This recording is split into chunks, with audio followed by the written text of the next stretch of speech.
Alrighty, when it comes to tasks, you'll be given a variety. The first couple of ones that you get given when you first start are usually on ground zero. So I go through and just accept all of them, making sure that they're all been accepted. Some will give you money, like this one here will give you money, and then go through your messages once you've accepted them, receive all the goods, and then you can hand that in. So there's a couple of different ones you've got to do. You basically got to run around the whole ground zero when you first start off, hand in med supplies for first in line, and visit Emicon. Then you got burning rubber, which the $5,000 you get given, you've got to take the car out of the map, so it teaches you how to take or use the extract point for the car. And then the saving the mole, which is basically required to go get a key and then enter a room and get a hard drive. So that's the 4 main tasks you get when you first start off. Now, the new feature allows you to pin these tasks to the top, which is great when you go sober. You get character and tasks. And I find this new addition greatly appreciative because it works so well. Especially when you start getting more and more quests, because you can have up to 30 quests sitting down here. So have the ability to pin these is grand. You can do it by map or by what you're trying to achieve. Works wonders. So a couple of different features that play a big part of when you're using the Hideout Stash is the auto sort button, which auto sorts everything into files and places from ammo, meds, weapons, food, and armor, and such, going from top to bottom. Now you can pin items into their position so they don't get auto sorted.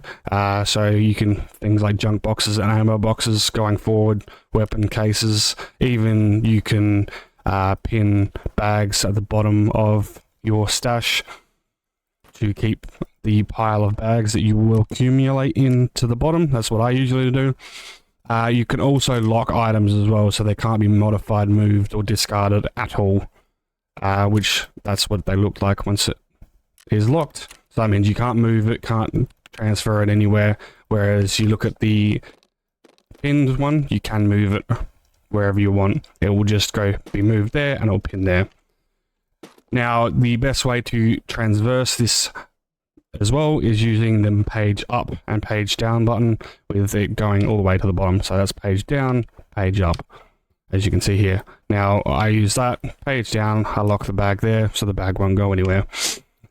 Now with the recent update, the search tab has been a major key point, where you can basically hit the search tab now, go through this, weapons, ammo, mags, meds, you name it. You can press a button and it will show you, even if it is, like I said, it is in your junk box.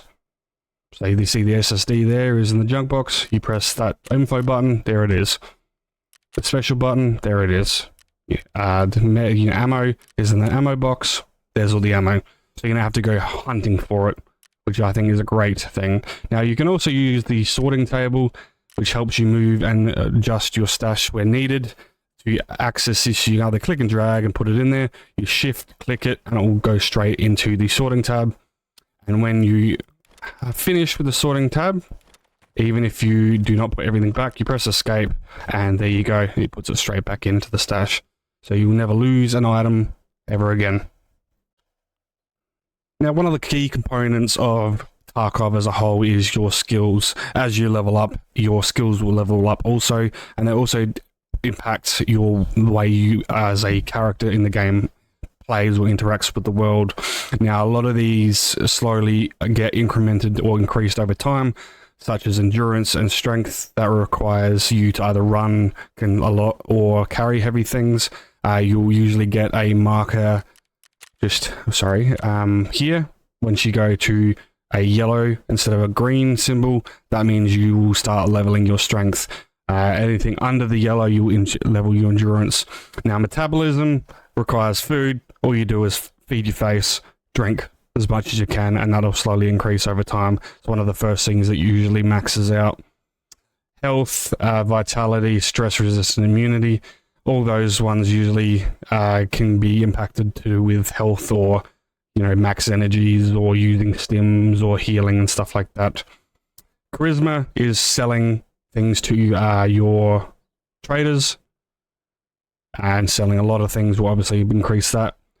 Attention, and there's attention, search, and something else increases while you're perception, my bad, increases when you search bodies, search bags, search filing cabinets, anything to do with searching and putting it into your bag and back again. That's why you'll see a lot of people, when they go searching through things, they click in and out of their bag, because it gets those skills up. Now, all these weapons over time will slowly build up as you use them.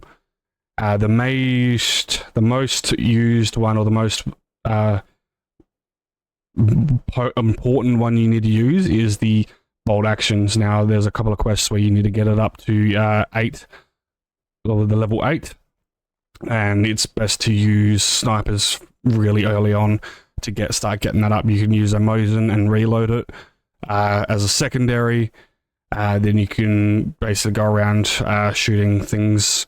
Best way to do it is leveling up is by per hit, so shooting legs and shooting thoraxes. Headshots don't actually work for leveling that up too well.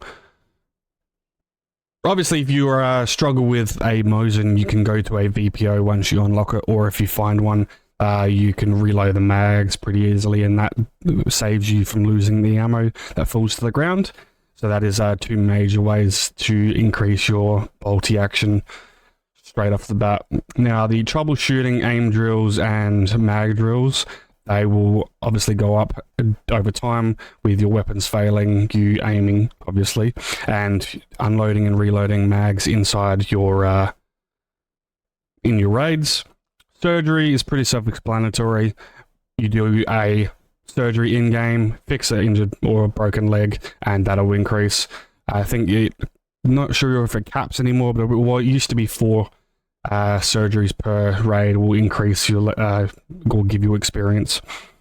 Movement is a big one regarding to creeping around. It does take a while to increase it, but after a while you start getting quieter when you're carrying a heavier kits, and you basically, like as it says, you're moving speed and you're moving quieter around locations, so people can't quite hear you. Night ops, silent ops, field first aid, field medicine, and a couple other things haven't been implemented yet, so they're looking forward going forward. That would be great. Weapon maintenance and heavy light vests is to do with maintenance and repairing of weapons and kit. You can either pay people to do that, or you can find weapon and armor repair kits in game, which will help you increase those levels. You'll have to look at different vests and the armors to tell which is light and which is heavy. They usually say that in the description. The crafting tab, or the crafting skill, once it's fully maxed, will let you double craft in your hideout.